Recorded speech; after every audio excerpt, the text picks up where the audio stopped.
It's time for another episode of the Tan and J-Man Show live on the ISC Sports Network. I want to start this show off by wishing my co-host a happy birthday. His birthday was yesterday. The Big 3-4, as they call it. How you feeling, old man? Feeling good, Jay, man. Thanks for the birthday wishes. Thanks to everybody. Send me a text yesterday or phone call or Facebook post or whatever. Really appreciate it. But yeah, feeling old. I don't know why. 34 is not even a milestone birthday. Yeah. But, I got to thinking this morning, Jay, man, I'm like, wow, half my life ago, I was 17. It doesn't even feel that long ago. Yeah. Times that by 2, I'm going to be 68. So it's just kind of one of those, oh boy, moments. Yeah. At least we got a lot. We got a long way to go. Hopefully. Yes, hopefully. Yeah. Fingers crossed. But yeah, 34 is not a big one. 30 was pretty big, although I didn't feel like it was that big. I think 35 will hit me worse than any of them have so far. I don't know why that is. 35 just feels like, okay, getting a little older. Did that hit your wife hard? 35? No, not particularly. She's unfazed by most though. So yeah, at least she didn't say anything. Your wife's 35th's coming up here in a few weeks, isn't it? Yeah, and she's not looking forward to it. Yeah. She told me I don't even want to celebrate it, which I know she's joking. I know better than that, but yeah, it's kind of hitting her a little hard. So. That's the risk we took when we married much older women. Sure. they're just gonna be older than us the rest of our lives. Yeah. I told her I'll stop with the old jokes for the next 9 days. We're the same age now for the next 9 days. Yeah. But after that, it's right back to it. So. Yeah, my wife doesn't get that luxury. She turned 35 when I was 33, and I was really rubbing it in then. She was 35 for about 18 days before I turned 34. So, yeah. Beautiful. Yeah, beautiful. Absolutely. But I brought some birdie or bogey. Alrighty. With me this evening. I got to be honest, I don't like it. I will be honest to everybody out there. I was scrambling to find a question. So I did some research. I think this is I think this is right. I don't know. I had some help with AI. Didn't have enough time, but it's a football question. Okay. It's a mix of college and NFL. Perfect. What college has produced the most kickers to get drafted in the NFL draft? That's a really good question. You say you hate it, but I like that question because it's hard because I have no idea. It is hard, but I hate it because I'm like, I hope the answer is factual. Yeah. And the little research I could do. So I have no idea. That's a really good question because, you could go through all 32 kickers that were the kicker for the majority of the season for each team. Of course, multiple teams had multiple kickers. Right. I could name you maybe 3 or 4 what college they went to. I just don't know when it comes to kickers. I'm pretty good with most positions. We used to be so good at going through each team, regardless of position, knowing exactly where they went to school. Basketball especially. I remember one time we're sitting there, and I think we got every single one right. Mm-hmm. Now it's obviously harder with, the landscape of college athletics. But no, that's a very good question. And birdie or bogey is brought to you by Jarrety's Place. Small town vibes, big time flavor. Jarrety's Place serves up fresh breakfast and lunch favorites that keep you coming back for more. 703 Main Street, Rochester, Indiana. Go check it out. And I went over this last week, but the February specials, they got the Monte Cristo, the Hawaiian burger, their soups of the day. They got low baked potato every day. Thursday's creamy chicken wild rice. Friday, cactus chili. Saturday, broccoli cheddar. Appetizers to try and share for the month are the shareable sampler. That's right up J-Man's alley, it sounds like. Boneless chicken wings and chips and salsa. The cactus, what was the cactus soup? Cactus chili. Cactus chili. Yep. Is there actual cacti in it? I've had it, and I can't taste the cactus unless it's really fine chopped up like a pepper, and I just can't tell the difference. That could be because it's a very sweet chili. Okay, very sweet. I've never had cactus. I know it's edible, and I would imagine it's a sweeter sort of taste. So that makes sense. Isn't it good for hydration because it holds a lot of water? You might be onto something there. Okay. Which is weird because they're usually in the desert. Right. Seems like it wouldn't. Yeah, that's a good point. Good point. Yeah. I don't know. I should have paid more attention in science class. Yeah, same. I didn't. I was more interested in heading to gym or something. But speaking of gym, we got a lot to talk about a sport that happens inside the gym, and that's basketball. Yeah, now's. I mean, I said a few weeks ago. Now it's nut up or shut up time. But now we got 6 games left essentially, for some teams, and now's the time where you kind of have to start separating a little bit. You can kind of weed out the pretenders from the contenders and that sort of deal. But yeah, it was a fun week as it's been for the past couple of weeks and now. But it seems like the focus is mainly on college basketball, at least for me. Of course, we had the NFL all throughout January as well, but now it's just college basketball. And it's a weird time of year because that's literally it. I mean, I know there've been some golf tournaments here or there, but and of course you have the NBA, which that's how little the NBA means to me. I didn't even think about the NBA. Didn't even know it was All-Star weekend until like Friday night, and I saw somebody talking about it. Which Which shows, supposedly the All-Star game was actually entertaining to watch. that's what I heard. Competitive, Yeah.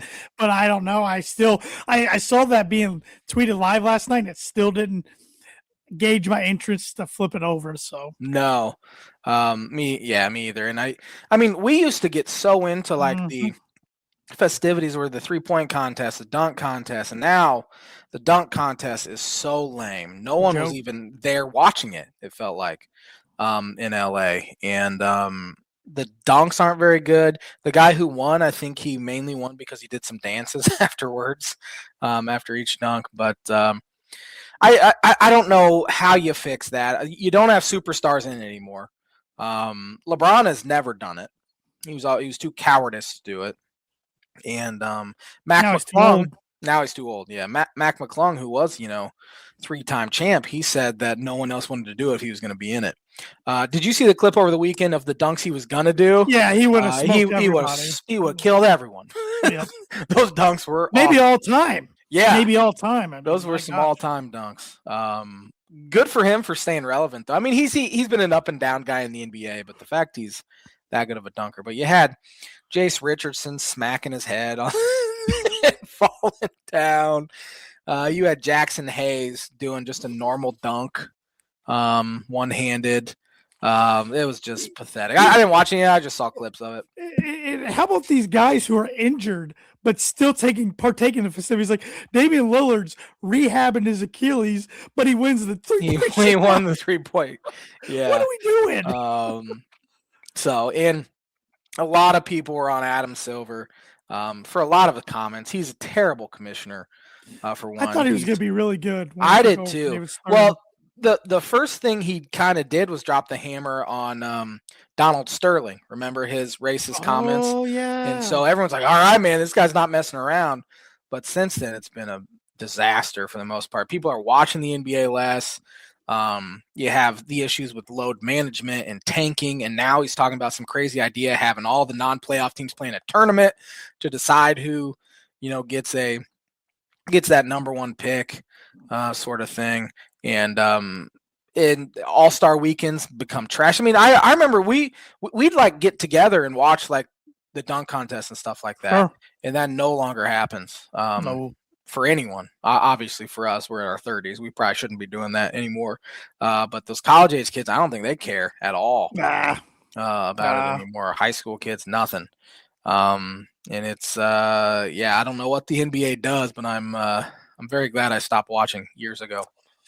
Yeah, I've got to be ready if Seattle gets a team, which is looking more and more promising, to at least hitch my wagon to them, and care about them a little bit. But which it is funny, and it started as a gimmick for me or a shtick, but I'm serious. Like if Seattle gets a team, that will be my team, and I'll at least keep up with them per se, kind of like I do the Colorado Avalanche. I don't watch every game or anything like that, but I keep up with them and watch box scores and stuff. So that would be fun to just jump on an expansion team's bandwagon. Yeah, why not? You're literally starting with nothing. Why not? Yeah, why not? Why not? I'm with you. So, but college hoops, yeah. Big Ten race. I mean, it looks like Michigan's. I mean, well, they definitely have the upper hand. They're ranked 2 number games one up. in the country now, Right. but it's still only 2 games. It's not 3, Mm-hmm. like it looked like. It very well could be at one point during the week, but it's a 2-game lead. Got a big one tomorrow night. Michigan, Purdue, number 1 versus number 7 in Mackey Arena, which amazingly, this is the first time a number 1 team has come into Mackey Arena since Illinois in 05. Really? Yeah. That is interesting. Yeah. I thought Indiana was number 1 in 2013. They were 3rd Okay. when they came in. So, yeah, it'll be rocking tomorrow night. I hate that it's on Peacock, but since I'm going, I'm glad it's a 6:30 start. Definitely. Like 9:00 start. Yeah. But good week for Purdue. Really good week. Got up big, 22 points early in the second half on Nebraska, then fought like heck to hang on, and the game goes into overtime, but they found a way to squeak it out. You never got to apologize for a road win in the Big Ten, especially one against a team at the time that was ranked in the top 10. And then even though I didn't get to watch much of the game on Saturday, they beat the brakes off Iowa on the road, which Iowa gave them all they wanted the first matchup in Mackey. So, I mean, last week I was predicting a split, even kind of came to terms with that, best case scenario, they'll probably get a split. Came out 2-0. Now they got 3 in a row at home. Tough ones, Michigan, Indiana, and Michigan State. But you got 3 in a row at home down the stretch. Feel a lot better about Purdue than I did 2 weeks ago.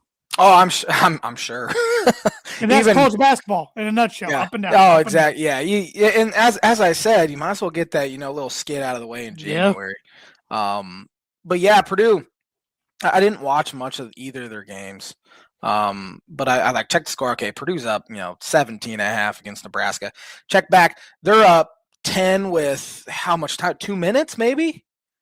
Yeah, I think it was 10 with 2:45 left, I think, or something like that. Yeah. And then I turned, and then the Illinois game started, and I kind of turned it off. But then I checked back. It's like, oh, Purdue's going overtime.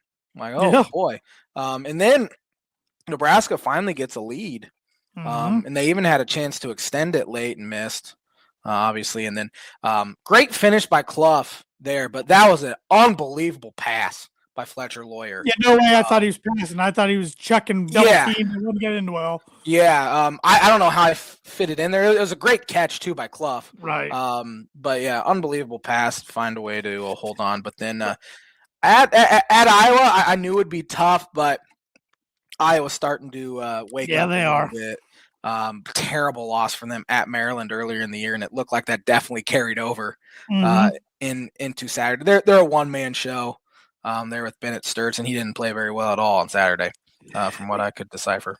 And Purdue against Nebraska had similar struggles that Illinois had that night, not sealing the game at the free throw line late. Yeah.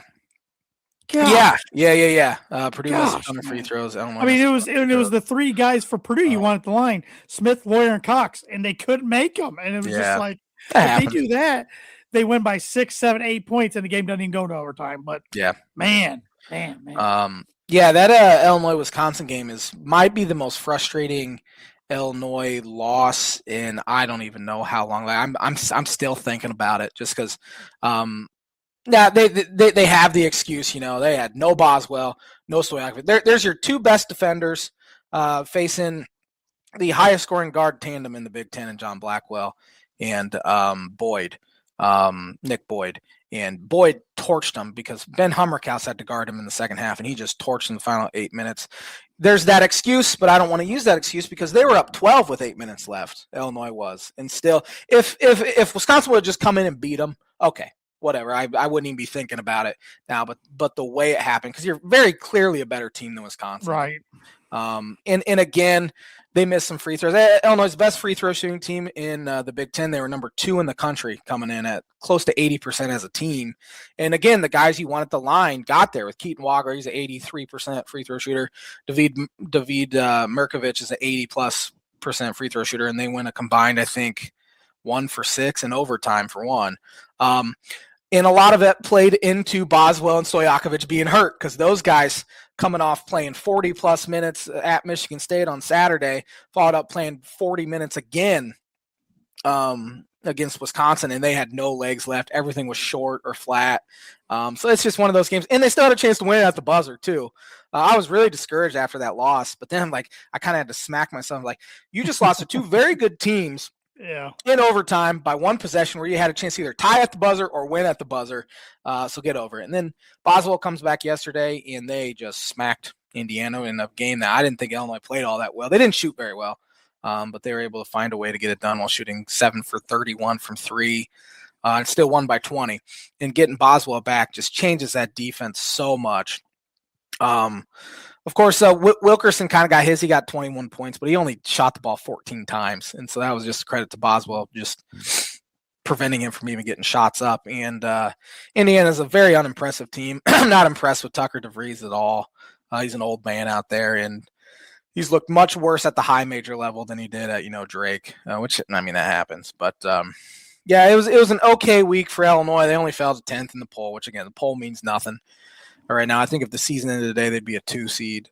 And as would Purdue, with Michigan being a 1. I know Lenardi has Michigan State and Nebraska both a 4, which 2 weeks ago, Nebraska's a 1. So it shows you how much the season changes, but it also shows that Nebraska's not nearly as good as, everyone thought, which, as I've said since December, I didn't believe in them that much. I think they're a good team, but don't get me wrong. But I don't think Purdue or Illinois or Michigan or those kind of teams should lose to them anyway, even on the road. But yeah, now huge week for Purdue. 2 home games, as you said, Michigan tomorrow, then Indiana on Friday, and then Illinois goes West Coast. So very, very big week. Illinois should take care of business, but those West Coast trips can be tricky. Yeah. I think they'll be favored in both. Right. I think they'll probably end up splitting. I don't think they'll have Stojakovic this week. It doesn't even sound like he's going to make the trip as of now. What's he dealing with? He high ankle sprain, which he did early in the first half at Michigan State and was able to play through it through overtime and all that. And he was very good in that game too. But then it just swelled up afterwards and couldn't go against Wisconsin. Couldn't go yesterday. And I imagine, if he sits this week, they don't play. They play Saturday at UCLA, but then they don't play again until Friday at home against Michigan. So wouldn't be surprised if he just stays back and rehabs. They need him though. Again, he's a really good defender. 6'7", has some length. Brad doesn't trust his bench at all. Clearly, they played 6 guys more than 30 seconds. And then their 7th guy that played, he played 30 seconds on Tuesday. Then yesterday they went, just 2 men off the bench, and that's going to rear its ugly head eventually. Now in tournament time, that's usually what coaches do. They go, 2 or 3 deep on their bench. But you're in the middle of February. You just got to do bench, man. Even if you don't want to, you got to put Brandon Lee or Mihailo Petrovic in because Wagler's averaging about 38 minutes a game. Now he's an 18-year-old with fresh legs, so that shouldn't be too big of a deal. But yeah, the bench is starting to scare me a little bit there, which Purdue has much more depth than Illinois does. I think the thing for Purdue this last week has been the rebounding. Yeah. All of a sudden, Trey Cobb-Moran especially has become a beast. And he said he's watching Dennis Rodman highlights before every game to kind of try to get in the zone and get a little pumped up. I'm like, whatever it takes, man, because that's a good guy to watch. He was that way early in the season, then he kind of lost it for a little while, and now he's back to this past week rebounding well, and it's going to take that tomorrow night against a very good Michigan team, which Michigan is a 2.5-point favorite, which Purdue's only been underdog 5 times in Mackey Arena in the last, I think, 5 or 6 years. Wow. And they've went 3-2 in those games. So who are they 2 they lost to? Well, I should say past decade. They lost to Villanova the year Villanova was defending champs. Then they lost to Michigan the COVID year. That was their only home loss. Okay. But they beat Michigan State and Alabama last year. And there's another one in there that they beat. Or maybe this is the 5th time. Excuse me. This is the 5th time. They're 2-2. So Okay. this is the 5th time. Yeah. And Yaxel Landeborg had a video that surfaced that not that Purdue needs extra motivation, but I'm sure that just Yeah, I guess that was recorded like 4 months ago, okay. but it just now came out. But Dusty May didn't really like. He made a weird comment about it. He's like, Purdue's not gonna use that as bulletin board material. Yeah, I Like, saw that too. but he didn't really say like, yeah, he needs to shut his mouth or anything like that. I'm like, whatever. I think That's I think tough Dusty Mays, he's at the perfect school for him for sure. to where even though he's doing amazing things with the basketball program, football rules, and he can get away with a lot of his stuff. And it's not if Jawan Howard got away with fighting Greg Gard and throwing punches at Exactly. Mark Turgeon for as long as he did, I think Exactly. Dusty is kind of a slime ball, but he's a very good basketball coach and knows what he's doing, and that'll be a heck of a game tomorrow night. I'm excited to watch it. Yeah, I just hope Purdue doesn't come out like so amped up. Yeah, Like I've seen it happen before in big games where like, oh, we got to put it on them to where they just tense up early on, and they haven't played extremely well at home this year. They haven't. No, Illinois beat them. Iowa State killed them, and then there's been a couple close ones against like Oregon and in Iowa. So Washington even kind of hung in there. Yeah, so they're going to need the Mackey magic of old to come through tomorrow night. As I've said, Mackey has a way of punching teams in the mouth, and they did to Michigan early last year too. They got huge in the first 10 minutes. Punked them. Yeah, a lot of different Michigan team this year, of course, but much different. Yeah, we'll see. But at least we're getting good Big Ten games now. This part of the season. I hate that it seems like Big Ten games are played Tuesday and Wednesday, and there's nothing on Monday, nothing on Thursday. You get one-offs Friday, which now it seems like the one-offs on Friday have just started. I wish they'd spread them out a little bit, and I understand the girls' basketball is also going on, and they need time as well to be on. But I hate that they jam-pack them into just 2 days throughout the week. That's frustrating to me. But I know there's a lot of people like involved with high school basketball in the state of Indiana complaining that Purdue Indiana's on a Friday night, which it has been the past 3 years. Because they're like, that this is supposed to be the basketball state. I'm like, unfortunately, TV networks don't care. They don't care. Don't care at all. I don't think. Yeah, I don't know how much say the Big Ten has in that, which I don't think the Big Ten cares either. No, they don't care about high school basketball. Why would they? I mean, honestly. Yeah. But I get the gripe of, Indiana high school basketball is still pretty big in the state of Indiana, per se. So I've seen a lot of people complain when Big Ten football is on Friday night as well, throughout the fall. This would be the high school football. High school's night, the high school's night. But yeah. I texted you earlier to say I think we should do like a Big Ten bubble watch. Mm-hmm. I would say there's. How many teams did I list? 5 teams on the bubble in the Big Ten. I would have put Wisconsin in there, but their week this past week, I think they're in pretty much a lock at this point, winning at Illinois and then just smacking Michigan State at home. The 5, I think 1, 2, 3, 4, 5 teams that I think are strictly bubble right now. And that's IU, Iowa, UCLA, USC, and Ohio State. Starting with Indiana. What are your thoughts on Indiana? I think there's 2 wins that are kind of saving them right now. I don't think they're good. And I know they beat Purdue. I know they had a nice little streak there, but just watching them, if they're shooting well, but they can say about anybody. If they're shooting well, for sure. They're really tough, but they have no inside presence. They don't seem to gel that well at times. I just don't. Will they make the tournament? There's a good chance. I know Lenardi's got 10 teams in right now for the Big Ten. Yeah. And Indiana wasn't even like one of the last 4 in, one of the last 4 buys. He had them comfortably in, I think, at the 9 seed the last time I saw, 9 or 10.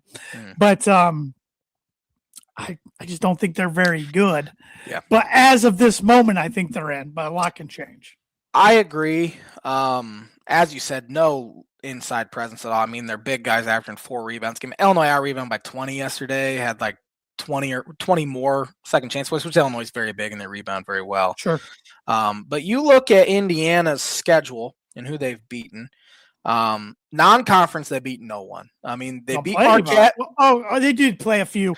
They played Louisville, who was 6th at the time. They've fallen way back. They're still good, but they lost to them. Lost at Kentucky. Yep. Played Marquette, second game of the year, beat them by 23. I think a lot of Indiana fans were like, oh, man, we might have something. Marquette's ended up being trash. Blew they're out worse than Kansas Butler. State. Except they beat Butler the last time they played. Beat Kansas State, who just fired their head coach yesterday. As they should have. As they should have. And then you look at their Big Ten. They lost to Nebraska, Michigan State. Iowa smacked them at home. In Nebraska, they were up 16 second half. Yeah, and Nebraska came back and won. Lost at Michigan. And their two saving graces right now are that win against Purdue and then at UCLA, finding a way to hold on to win by 1. Wisconsin at home as well. They haven't beaten anyone besides Purdue, and you could argue that their most important win was at UCLA because it's a road win. Right. Then you look at their schedule to play at Purdue, and then they host Northwestern. They'll beat them. Host Michigan State. That might be the biggest game of the year for them. Mm-hmm. Have to defend home court. Mm-hmm. Host Minnesota, and then they're at Ohio State. So there's not that many opportunities left to get a quad 1 win. Is their issue? No. Three of their last 5, I guess, would be quad 1. I think they need to go at least 3-2 in those. They get a win or 2 in the Big Ten tournament to feel safe. Yeah. They've had opportunity. They haven't had a ton of opportunities at home. Nebraska at home, Purdue at home. But a lot of their big games have been on the road, which is tough. I mean, it is. That's really tough.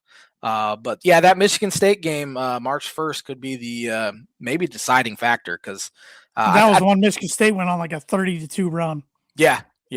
At Michigan State. It was terrible. But so that's Indiana. I think right now they're probably in the metrics like them a little bit. Mm-hmm. But again, they haven't beaten anyone at all. And name matters. They can say it doesn't. Name matters when it comes. It does. But at the same time, they could say that last year too, and they were one of the teams left out. That's true. Good point. So moving on to Iowa, which I think is very interesting because they have beaten no one, and they're pretty comfortably in right now. You look at their non-conference; they played no one. They beat Ole Miss, who's ended up not being very good. They did play at Iowa State, where they blew a 10-point lead and lost. But other than that, you're playing Bucknell and Western Michigan and Chicago State and Southeast Missouri. They did beat Xavier, but they stink. They hosted them though. But then you look at their Big Ten. Their best win is at Indiana, which that's a good road win. Smack them, and they did smack them too. But their second best win might be UCLA at home or USC at home or at Washington. Should take care of those, yeah. Lost at Maryland. I think that's the one that's going to rear its ugly head. Sure. And you look at Iowa's schedule the rest of the year. They host Nebraska Tuesday. Massive game for Iowa. Iowa needs it. Then they go to number 24 Wisconsin. They host Ohio State. They're at Penn State, which will not be easy. They host Michigan, and then they're at Nebraska. That's pretty brutal. Final 6 games. When you put it like that, I don't see them getting in the tournament. I don't either. I just don't think they have the quality. Now, they have a ton of opportunities to get these quality wins. Right. But the way they've played the past, even they beat Northwestern by 6, beat USC, who's I think pretty good by 1, struggled against Rutgers at home. They did beat them, though. And they had opportunities, losing at Minnesota was rough. Had opportunity at home against Illinois and they lose. At Purdue, they were in there, lost. At home against Purdue on Saturday, I think you'd feel okay about that one since it's at home. Gets absolutely destroyed. Mm-hmm. I'm going to say they don't make it. That's my prediction right now is they do not make it. And maybe it's not a Fran thing in February and March. Maybe it's an Iowa culture thing. Maybe it's an Iowa thing. And the thing and of course, college basketball is different now where you can just reload in the portal, but a lot of their guys are seniors. A lot of Indiana's guys are seniors. They lose everyone. Yeah. They're going to have to kind of try to do it again. Yep. Here we go with UCLA, who is strictly bubble right now. At 17-8, they're 7th in the Big Ten. Lost to Arizona at home. They came in the year, ranked in the top 15, didn't they? Or top 20 at least. Very hyped. Yeah. Had a chance to beat Arizona early in the season, lost by 4. Lost at Cal. Lost at Gonzaga. They did beat Arizona State, who stinks, so they don't have any good non-conference wins. They did win at Washington. They lost at Iowa and at Wisconsin. They beat Maryland, Penn State, lost at Ohio State. They did beat Purdue. But other than that, Purdue is by far their best win. I would say their second best win in Big Ten play might be at Washington. Yeah, it's not very high up there. And their schedule's pretty tough the rest of the way. They go at Michigan State tomorrow, and then they host Illinois, then they host USC, then they're at Minnesota, host Nebraska, and then at USC. Those two USC games could be the deciding factor whether they get in or not. Yeah, and the Purdue game, and I know you got to win no matter what, and you don't take these things for consideration. I don't think the committee does, but Purdue gifted them that up 6 with 2 minutes left. Yeah. But when I'm glad you're going over the future schedule, because when I hear that, I'm like, I don't think they get in because I don't see them winning a lot of those games. I don't either. They have to beat USC at least once, and I would say they have to beat either Illinois or Nebraska at home. They got to beat somebody you're not supposed to beat. Yep. Have to. And I could see them obviously doing it, but as of right now, I'm going to say they don't make it either. Because their quality of wins are just garbage. But Purdue's keeping Indiana and UCLA afloat. I know, it's so frustrating. I can stomach losing Illinois, especially when a freshman puts up a remarkable game like that. Purdue played good offensively that game. They just couldn't stop Illinois.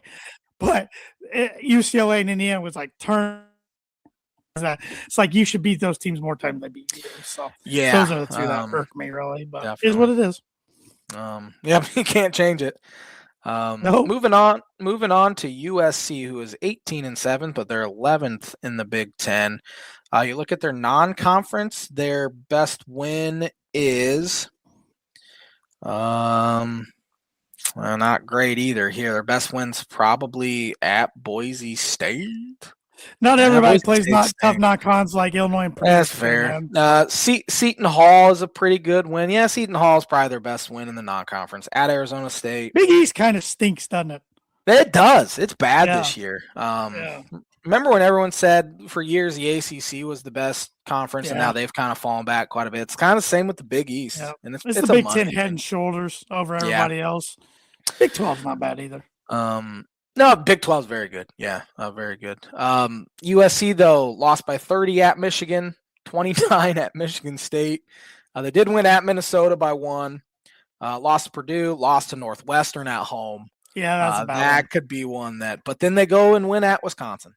Yeah. So they kind of lose at Iowa by 1, beat Indiana, win at Penn State by 2, lose at Ohio State. Now they host Illinois. In Oregon this week, and then they're at UCLA, host Nebraska, at Washington, and then host UCLA. And the bubble must be weak if they're they're in right now too. Yeah, but they're like one of the last 4 in, I think. So yeah, I'm gonna say USC gets in. I think they have the talent to do it. I am too. I think they got to get 1, if not 2, in the Big Ten tournament, though. But I think, for the sake of this conversation, they find a way because I feel like I'm putting everybody out all of a sudden. So we're pretty negative. Yeah. They'll probably all get in, and we look stupid. Now, a case that, as of now, I think Lenardi has them as one of their last teams out, and that is the Ohio State. Buckeyes. I don't think they're in right now. I don't either. 16-9. Non-conference, they lost to a terrible Pittsburgh team. Pitt is 9-17. Who's their coach now? Jeff Capel still. I assume. Oh my gosh! Yeah, I assume he's going to get fired. Yeah. Lost at Pitt. They beat West Virginia by 1. Lost to North Carolina by 1. That was a heartbreaker. Their best non-conference win is West Virginia. That was a neutral. West Virginia's okay. They're 16-9. Notre Dame, they beat by 1. Notre Dame stinks. Big Ten play, though, they have beaten UCLA is a good win. That's at home, though. USC is a good win. Those are their 2 best wins in Big Ten play. Had a chance against Virginia on Saturday and lost. Now, this week they host Wisconsin. Then they're at Michigan State, at Iowa, host Purdue, at Penn State, and then host Indiana. I'm going to say Ohio State doesn't come close to making it. I agree with you. Jake Diebler's canned. Yep. Is my guess. I'm very glad that Ohio State decided to hire Jake Diebler because Ohio State was kind of on their way out a little bit, falling back a little bit towards the end of the Holtman years.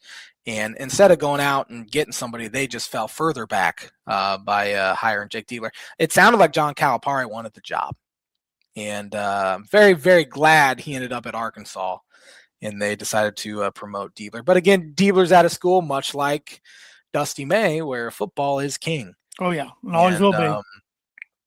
But I think this is the year you kind of have to move on from him. Bruce Thornton is a very good player. He's a guy that I compare to Malcolm Hill a little bit at Illinois. Very good first team, all Big Ten kind of player, and he will probably never make the NCAA tournament in his 4 years he's been there, which seems very, very unacceptable if you're Ohio State, who you could argue they ran the Big Ten from 2010 to 2015 or 16. Like, they were awesome. There's a little window there, yeah. They did. Well, starting with Greg Oden, I guess. Yeah, about 07. Very good. Yeah.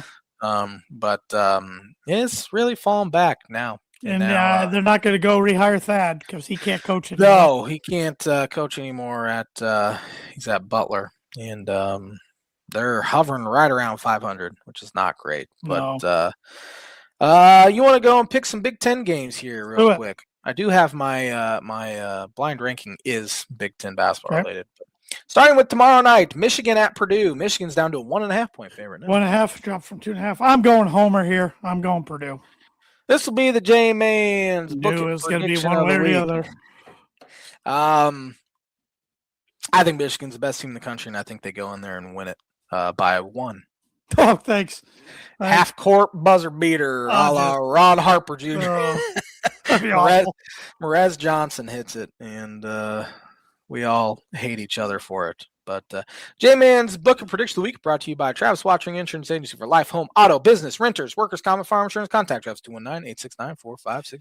It is nice knowing that all Big Ten contending fans of Big Ten contending teams will be rooting for Purdue tomorrow because they need Michigan to drop one. Yeah, my hate is too strong, Tanner. I'm very sorry for this. It was like yesterday. I was a little torn. Indiana against Illinois. I know. A little torn. I say that a little. Understand completely. But yeah, a big couple weeks for Michigan as they play Purdue and then at Illinois next week. So they play Duke this weekend. And they play Duke this week. That has no bearing. Even though any Cats put that as the number one game this week over Purdue Michigan, I'm like, it's a conference game. I get like name standpoint, but it's a conference game. Come on, Cats.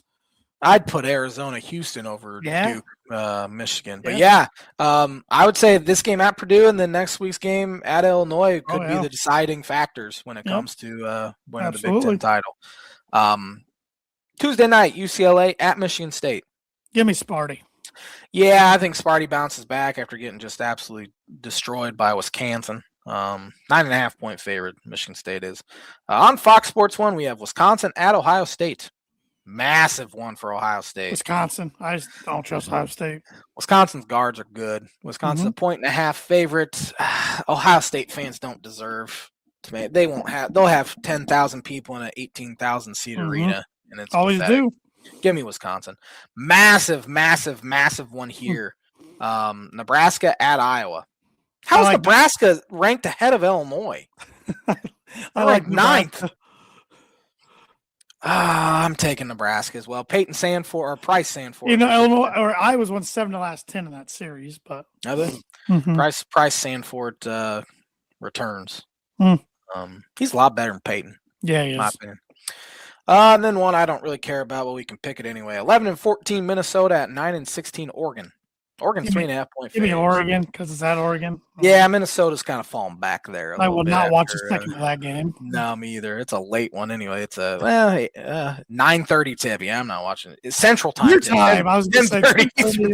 Yeah. Buckers at Penn State Wednesday. Penn State. In these games, I just take I take home teams. 10-15 versus 11-15 there. I'm taking Penn State as well. Then 10-15 Maryland at 10-16 Northwestern. Give me Northwestern, I guess. I don't know. They both stink.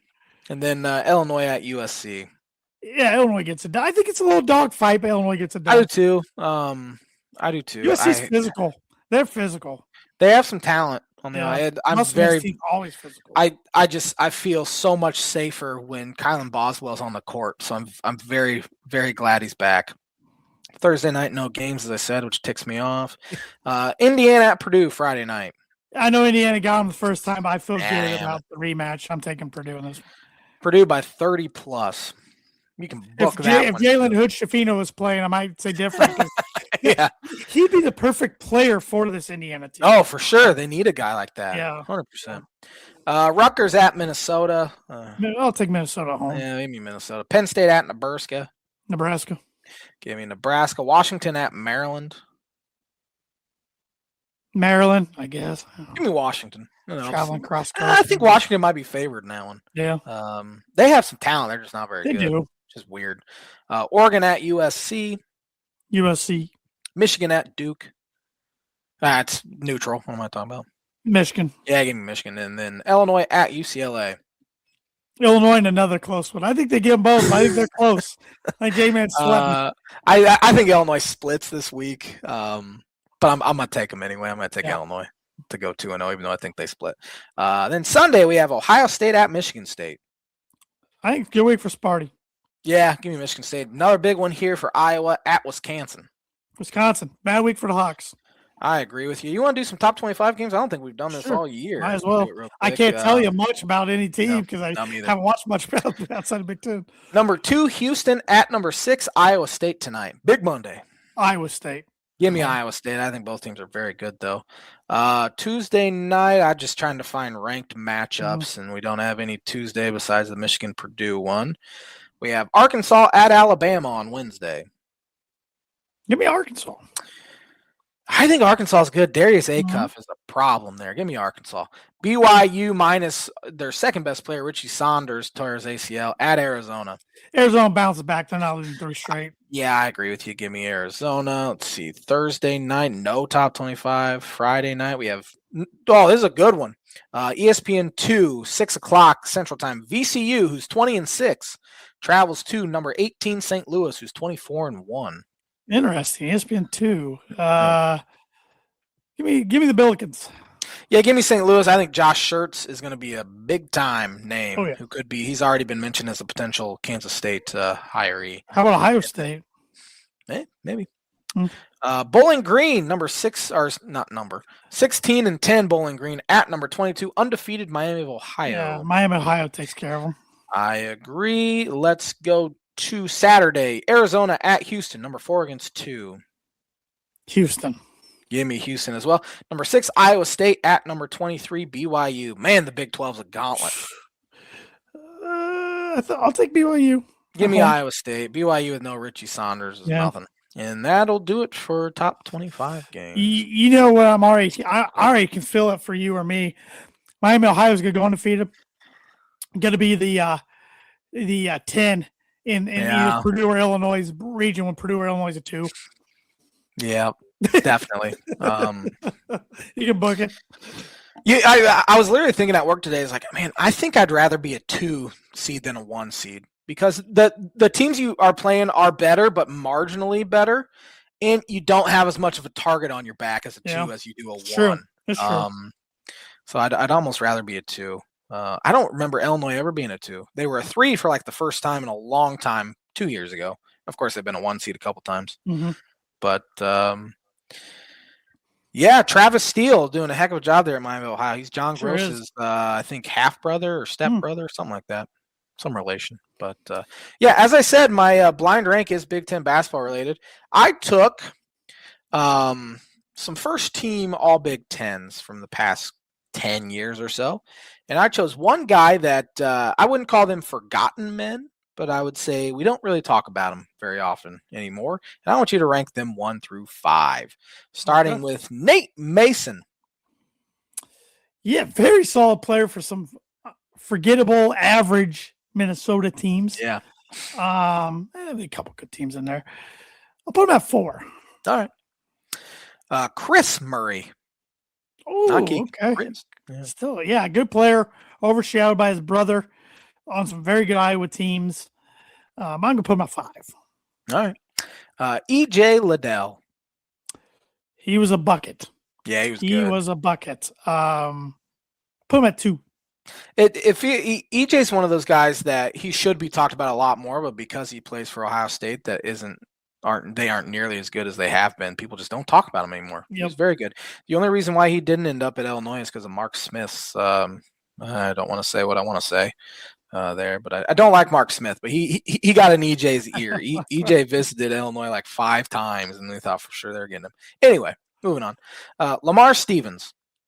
Penn State. Yeah. That was when Chambers was recruiting real well. He was cheating so bad. He was. But it didn't help him at all. But yeah. I'll put Stevens at 3. So I got okay. last one's number 1 for me. Whoever. I think you're going to be okay with it, and that's Ethan Happ. Oh yeah. Ethan Happ was a stud. Yeah, he was really good. He was so frustrating because you play against him, you get the ball down low, you're like a skinny guy, push him around, and somehow he'd find his way to the bucket and make it almost every time. Yeah, he just flipped couldn't it up shoot free there. throws, but man, he was almost automatic when he got in the paint. He has a similar game to TKR a little bit. Yeah, you don't want him at the line late in the game, that's for sure. but the way they go about it with that little push shot they did, Ethan did that. I thought Ethan kind of hurt himself by not attempting to try to become more of a 3-point shooter. Because I think that was his only way into the NBA was to do that. Because he was only like 6'9" Yep. But he was very good, very productive all 4-year player there. Good blind rankings list, which is brought to you by Like Is Every Proforma Print 2 promo group. If you're looking for a trustworthy, dependable resource for your next trade show, company picnic, or a sales meeting in 2026, Proforma Print 2 promo group is over 50 years of combined experience in promotional products and commercial print.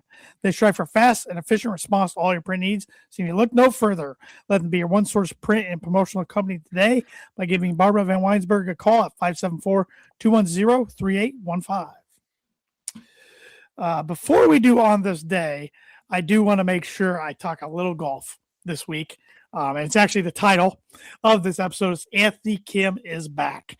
Live Golf probably will not have any more focus on them than they do right now.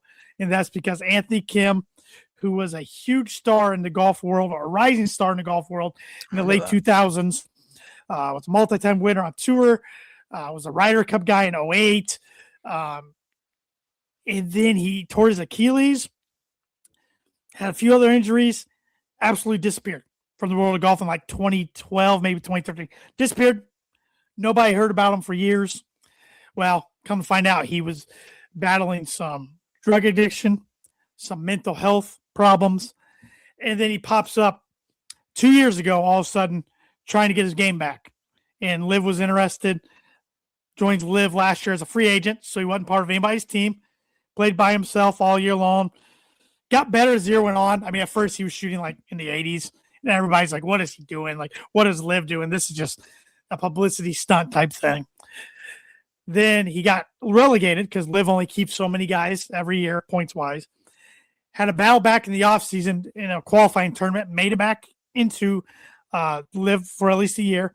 Patrick Reed decides a couple weeks ago, hey, I'm not playing Liv this year. I'm out. I'm going to play DP World Tour. I'm going to try to get back to the PGA Tour in 2027, which Patrick Reed's playing amazing golf right now, so it looks like he's made a really good decision. I mean, Koepka's done it. He's trying to do it now. So the Four Aces had a slot open 2 weeks ago. Anthony Kim's their new guy. Plays really good last week, but everyone's like, okay, it's probably a one-off. Then this week starts off really hot in the week, finds himself in the last group going into Sunday, and this is arguably their biggest tournament of the year. It's in Australia, which they get really good crowds. Australia loves this tour. They actually like watch it and everything. In the final, he's paired in the final group with John Rahm, Bryson DeChambeau, but he's 5 shots back going in yesterday. He wins the tournament. That's incredible. His last win was 2010. Like I said, I mean, he almost. I mean, he was in such a dark place, he almost left this earth a couple of times. And, I mean, it's one of the more incredible stories, not just that golf scene, in the sports world in the last 10 or so years. Yeah. And that's why yesterday, like, guys who cover golf, they were putting their feelings towards Liv aside and, like, they're like, this is great for Anthony Kim. Like, this is awesome type thing. Mm-hmm. The crowd was behind him. And, I mean, he's playing against 2 fan favorites in John Rahm and Bryson DeChambeau. Like I said, he not only came from behind down 5, he took him to the woodshed yesterday. And was making tough shot after shot, tough putt, and it was pretty neat to see. So. Yeah, that is an incredible story. As far as like unlikely, how would you rank that compared to like Tiger Woods Masters a few years ago? It's up there, but I still think you put Tigers at the top because of it being Tiger Woods and the most famous golf tournament in the world and everything he went through. Anthony Kim went through different stuff, though, and a different struggle. And he was just kind of like a myth in the golf world for the last like 12 years. Like, you remember Anthony Kim, the guy who was Ryder Cupper and had the big belt, shiny belt buckles and was taking the world by storm and then just disappeared type thing. Another one's Phil Mickelson winning the 2021 PGA Championship. That's right. In his 50s. At the age of 50, that was pretty impressive. But yeah, it's right up there. And it was the best thing that could happen to live just from a hype standpoint, attention standpoint. Definitely. So now they got another name that even if he doesn't win the rest of the year, which his game looks like yesterday's like, okay, this guy might win multiple times. He's kind of a big name in the golf world again all of a sudden, which is really cool. Yeah. Really cool. And that's the cool thing about golf. It's not a team sport. It's an individual sport. So somebody can play terrible, then find their career. So, and then one last note, my boy Ricky played at Pebble Beach, was sitting pretty after 2 rounds, was in the final group on Saturday, won back. Long story short, ended up tied for 19th. Had a bad Saturday, shot 1 over par. He actually he had the longest streak on tour for an even or under par round. He had 29 in a row. Really? Got 1 over par on Saturday. Then yesterday was like 2 under. But 3 starts, 3 top 20 finishes start the year. So trending in the right direction. I think he's got to get one soon. So and Colin Morikawa got the win. Another big name in golf, but hadn't won in a little while. He got the win, and then afterwards, him and his wife announced they're expecting their first child. So it was pretty cool how he dropped that right there after he won the tournament. So, that's cool. Yeah. Ricky, if he was able to win, if he was able to win a major, oh my gosh, that'd be insane. Yeah, I want to say he's going to be in contention sometime, but he was a couple years ago in the U.S. Open going in the final round, had the lead by 1. Yeah, I remember that. It just wasn't even close that day. So yeah, he's got to start feeling some pressure once he gets to that spot too. I mean, the other day, this is 17th year on tour. Wow, it's hard to believe. That's crazy. Yeah, he's not a youngster anymore out there. He's a veteran now. So, all right, let's learn about some sporting events that have happened on this day on February 16th.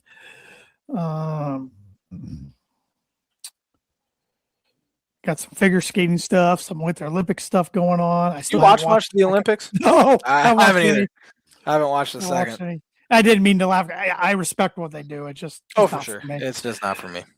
Oh, great. My mouse is acting up. That's great. Man, this is not a good week. Not a good week. Well, the Super Bowl's always over. You're in the middle of conference play in college basketball. Maybe some NBA All-Star game, but other than that. Next year, the Super Bowl is on Valentine's Day, which is like the latest I can remember. Yeah, I don't ever remember it. The last Super Bowl ever, I was born on Super Bowl Sunday, and I just saw the last Super Bowl that was ever held on my birthday was in 2003, January 26, 2003. Jeez, yeah, so it's just February now. Now it's just been in February ever since. Well, on this day, 1972, Will Chamberlain of the Los Angeles Lakers became the first player in NBA history to reach a career 30,000-point mark. He was pretty good. Yeah, he was. Probably doesn't get as much credit as he deserves, really, for the all-time. Oh, I agree. Yeah. Man. Got some Daytona 500 stuff. This is a bad day. On this day in 1989, Oral Hershiser of the LA Dodgers signed a $7.9 million 3-year contract, which was big money back then. Yeah, it was. Compare that to also on this day, Roger Clemens signed a 3-year contract with the Red Sox for $7.5 million. Wow, rolling in the dough. Those guys, Clemens especially, he'd be a $400 million man at least in today's game. On this day in 1992, the Lakers retired Magic Johnson's number 32 jersey.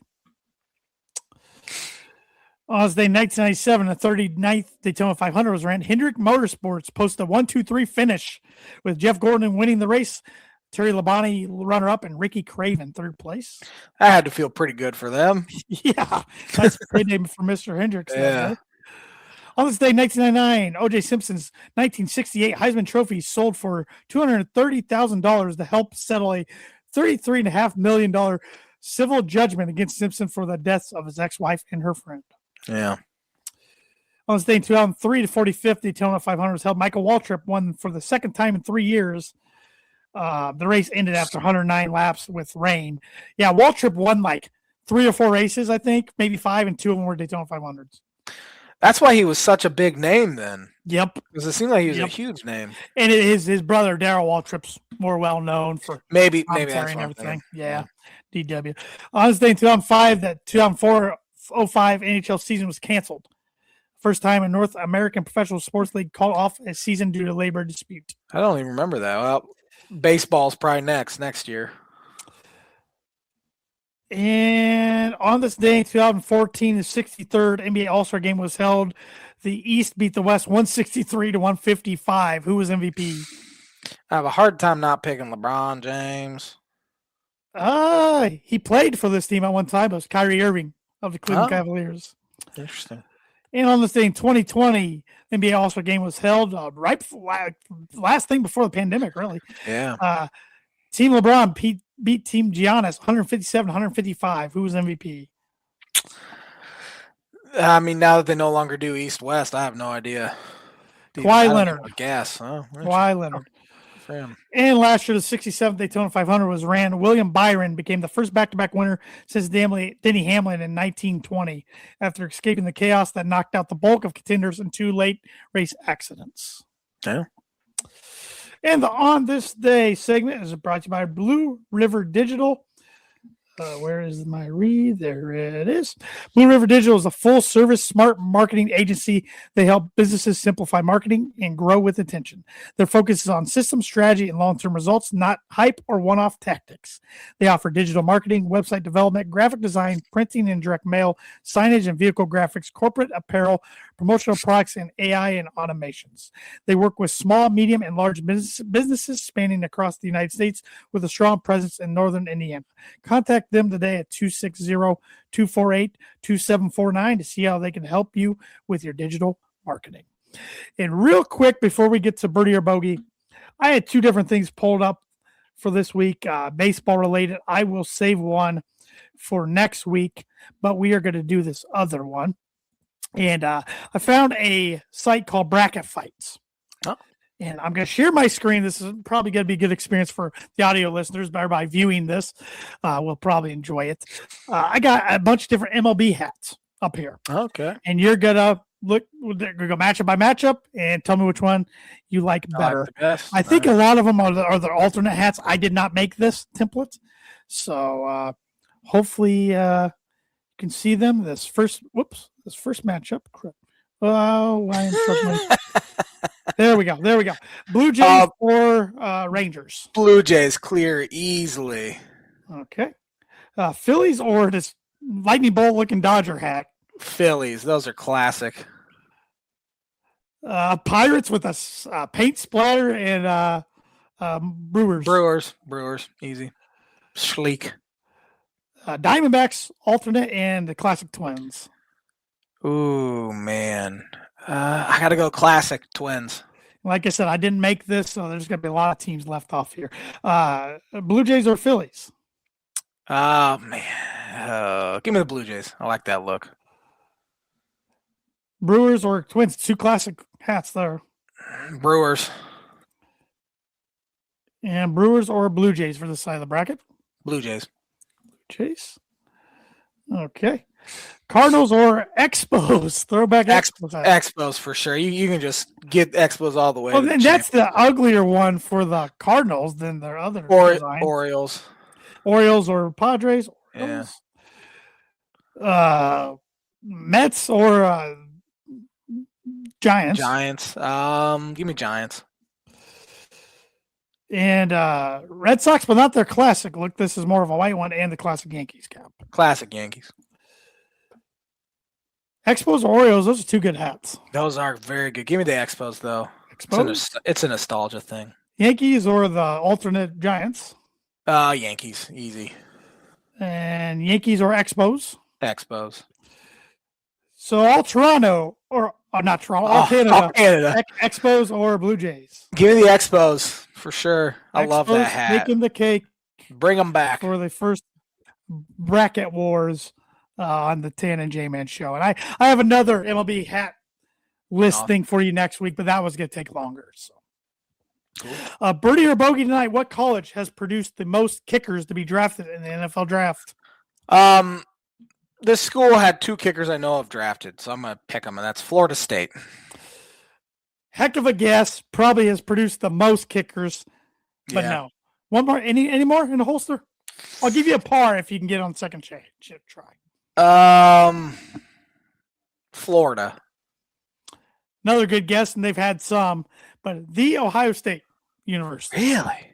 I would not have guessed. That's what the internet says. Nick Kindig. Nick Kindig was that his name? No. Mike Nugent. Mike Nugent. Nate Kading. Yeah. That's what I was thinking of. Interesting. That was a good question, though. Yep. I stink. Thanks for watching the Tan and J-Man show. We'll be back at her next Monday with another episode. Have a fantastic week, everybody.